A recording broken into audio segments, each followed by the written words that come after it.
જય શ્રી કૃષ્ણ બધાને, જય જલારામ. કેમ છો બધા? અંશુબેન જય શ્રી રામ. અમારા વિડીયો ચાલુ થાય ને એટલે નહીં બોલે. તો ચલો, બપોરનો જમવાનો ટાઈમ થયો છે. મારી દીકરી પણ મોટી હમણાં આવતી હશે. અમે બે બેસવાની આમ હજી થાળી ને બધું રેડી કર્યું, ત્યાં આવી જશે. તો બતાવું તમને જમવાની થાળી. આજે પહેલી વાર આવું કોમ્બિનેશન ટ્રાય કર્યું છે, બરાબર. શાક મારું મોસ્ટ ફેવરિટ છે. હવે એક કમેન્ટની વાત કરી લઈ.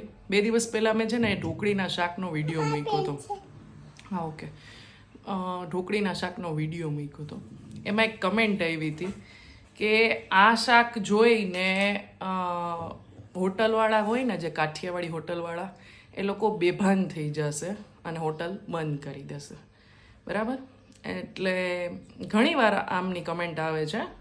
આ ત્રીજી કે ચોથી વાર નેગેટિવ કમેન્ટ આવી. આની પહેલાં પણ એને કહી હતી કે આના ઘરના કેમ આ બધું ખાતા હશે. તો છે ને, જવાબ ન દેતા હોય ને એનો મતલબ એમ ન હોય કે તમે સાચા છો ને હું ખોટી છું.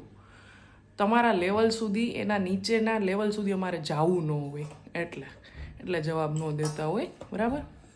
એટલે જો કોઈને એ રેસીપી જોઈને એવું લાગ્યું હોય કે આમાં સાચે બેભાન થઈ જાય એવું જ છે, તો કમેન્ટ કરજો તમે લોકો, બરાબર.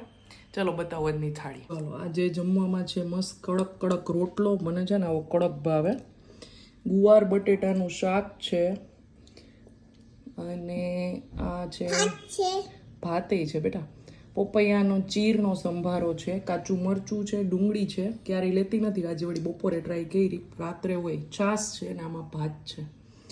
ચલો આવજો બધા.